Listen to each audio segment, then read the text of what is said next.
পেঁপে। পেঁপে তো আমরা সবাই জানি, আর পেঁপের প্লাস্টিক চাটনির সঙ্গে আমরা কম বেশি সবাই পরিচিত। বন্ধুরা, আজকে আমি আমার মতন করে এই দারুণ সুস্বাদু পেঁপের প্লাস্টিক চাটনি আপনাদের বানিয়ে দেখাচ্ছি। আমার মতো করে বানালে না জানলে বুঝতে পারবেন না খেয়ে যেটা পেঁপের চাটনি না আনারসের চাটনি। তাহলে বন্ধুরা, ভিডিওটা প্রথম থেকে শেষ পর্যন্ত মন দিয়ে দেখুন, আর তার সঙ্গে আমাদের ইউটিউব চ্যানেলের অন্যান্য অসাধারণ ভিডিওগুলো চেক আউট করতে ভুলবেন না যেন। সাবস্ক্রাইব করে বেল বাটনটি ক্লিক করুন আমাদের চ্যানেলে নতুন ভিডিও সবার আগে পাওয়ার জন্য। আমি মল্লিকা, আপনারা দেখছেন blogfoods.com ইউটিউব চ্যানেল। চলুন আজকে রেসিপিটা শুরু করা যাক। প্রথমে আমি একটা প্যান বসিয়েছি গ্যাসে, তাতে আমি 2 টেবিল চামচ মতো রিফাইন তেল দিলাম। রিফাইন তেলটা ভালো করে গরম করে নেব। দেখুন তেলটা ভালো করে আমি গরম করে নিচ্ছি। তারপরেতে আমি দিচ্ছি একটা শুকনো লঙ্কা, 4টে এলাচ, জিরে আর 2টো তেজপাতা ফোড়ন দিলাম। দিয়ে ফোড়নটা ভালো করে একটু ভেজে নেব, বেশ সুন্দর একটা গন্ধ বেরোবে, ততক্ষণ পর্যন্ত ফোড়নটা ভাজতে হবে।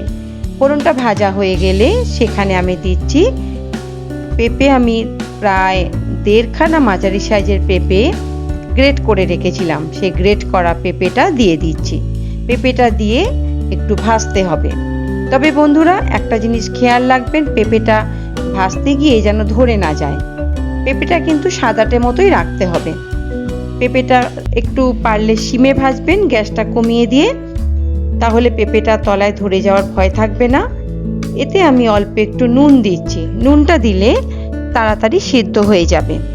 নুনটা দিয়ে একটু নাড়াচাড়া করে দিচ্ছি। কিন্তু বন্ধুরা, এটা কিন্তু বারবারই একটা কথা বলছি, পেঁপে যেন তলায় ধরে গিয়ে লালচে মতো না হয়ে যায়। 2-3 মিনিটের জন্য আমি চাপা দিয়ে রাখলাম। 2-3 মিনিট হয়ে গেছে, আমি চাপাটা খুলে নিলাম। দেখুন পেঁপেটা কিন্তু একটু নরম হয়েছে। এখন আমি পেঁপের মাঝখানটা একটু ফাঁকা করে আমি সেখানে 1 চামচ মতো আদা বাটা দিলাম। এখানে কিন্তু আদা বাটাটাই দেবেন, তাহলে একটা খুব সুন্দর ফ্লেভার আসে। আর একটু নাড়াচাড়া করে দিলাম, দিয়ে সামান্য একটু জল দিলাম। জল দিয়ে এবার পেঁপেটাকে আমি সিদ্ধ করে নেব।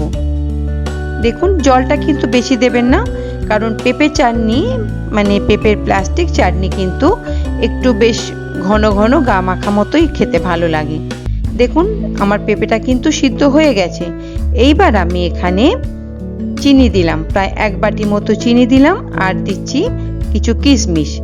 মিষ্টিটা অবশ্যই আপনারা আপনাদের টেস্ট অনুযায়ী দেবেন, তবে প্লাস্টিক চাটনিতে কিন্তু চিনির পরিমাণটা একটু বেশি লাগে।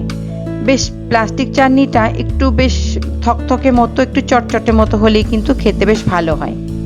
তবে এটা অবশ্যই আপনাদের টেস্ট অনুযায়ী দিতে হবে মিষ্টিটা। দেখুন এবার চিনিটা গলে গিয়ে, এমনিতে তো পেঁপেটা আমার সিদ্ধ হয়ে গেছে, আর চিনিটা গলে গিয়ে আরেকটু ফুটলেই কিন্তু আমার চাটনি রেডি হয়ে যাবে। খুবই বানানো সহজ, কিন্তু একটু যত্ন করে বানালে এই সহজ রান্নাটাই কিন্তু খুব অসাধারণ হয়ে ওঠে।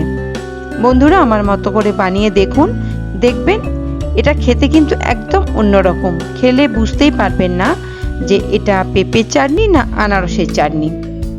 আমার পেঁপে চাটনি রেডি হয়ে গেছে। আমি একদম শেষ ধাপে দিলাম একটা পাতিলেবুর রস, আমি রেখেছিলাম বার করে, সেই রসটা মিশিয়ে দিলাম। এই পাতিলেবুর রসটা কিন্তু অবশ্যই দিতে হবে। আর জিরে আর আদা দিলে এই পেঁপের চাটনিটা কিন্তু একদম অন্য টেস্টে হয়ে যায়। তাহলে বন্ধুরা, রেডি আমার পেঁপের চাটনি। চটপট বানিয়ে ফেলুন। আজকের মতো চলি, আবার দেখা হচ্ছে নতুন কোনো রেসিপির সঙ্গে। ততক্ষণ ভালো থাকুন, সুস্থ থাকুন।